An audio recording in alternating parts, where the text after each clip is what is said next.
time when, everything is like, the previous generation was telling us, you have to do it on your own, everything. Dapat masipag ka.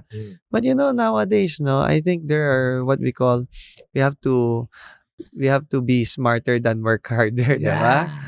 Diba? So that is something that we are also applying right now.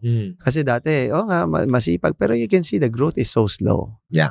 Pero ngayon, parang we can see that, when you delegate things with the right people, with the right structure as well, no? So I think working smart and working with people around you with a right and correct structure, I think it will help to do things faster. No, okay. I love it. But dealing also with stress. This is one of my biggest transformative stuff because people always say, business, lagi lang may problema. Yeah, that's what you signed up for, unfortunately. This is a firefighting exercise every single time. I want to understand how you evolved with dealing with the fighting fires. Kasi people always see the finished product. Wow, ang galing. But for every single, for 10, or for every one milestone na nakita mo, there's 10 times we cried. Hardship. Yeah, true. That's true. How did you evolve in dealing with those hardships? And what are the most profound, siguro, instances that you remember that really built you to become a better leader? I think, yun nga, there are a lot of what you've said is that, for every milestone, probably there are like 30 hardship or talagang iyak. Yeah. Yung mga ganyan, diba? Ang hirap talaga. Like sleepless nights. Or lugi. Yes, true. That's true. So, before, I think the hardest thing that I have encountered is dealing with hard suppliers. Because if you are dealing with hard suppliers and if you are heavily reliant on them, it's so hard, lalo na, and you're talking of like international suppliers. So, you cannot control and different culture. Wala sila yung parang you will say na parang pakisama. There's no pakisama. Dapat medyo may konti kang hiya. Walang ganon, diba? Kasi mga walang hiya.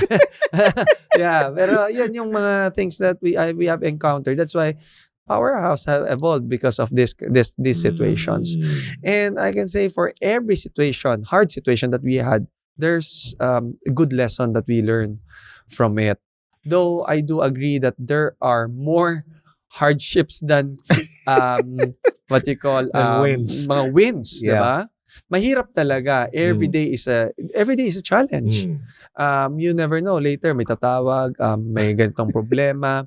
And like in a more complex company, you have the more people you have, the more stressful that you handle because you cannot.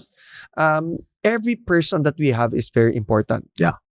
And one person that will have a problem is a problem already. Diba? Problema na agad yan, diba?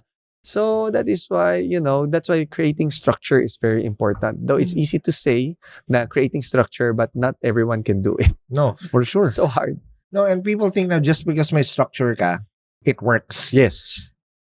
In that structure, you can actually feel that there's friction, that it doesn't end. It constantly evolves. There's no one size fits all. No, diba? For sure. And you're also at the mercy dun sa pyesa mo. So pyesa, again, pun intended, your pyesa is your people. So for example, say this worked for 5 years. All of a sudden, Gen Zs come in, and that's not how they work. That's right. Right? Like, what the hell? But you have to tweak it to make it work. Because every generation of people will come through. And even the way you evolve as a leader and communicate as a leader to change. I'm curious how you did that.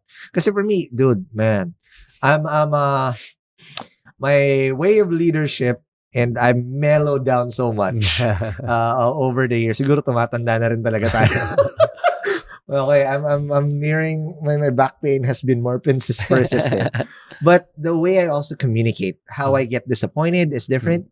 How I celebrate was different. So I'll give you an example.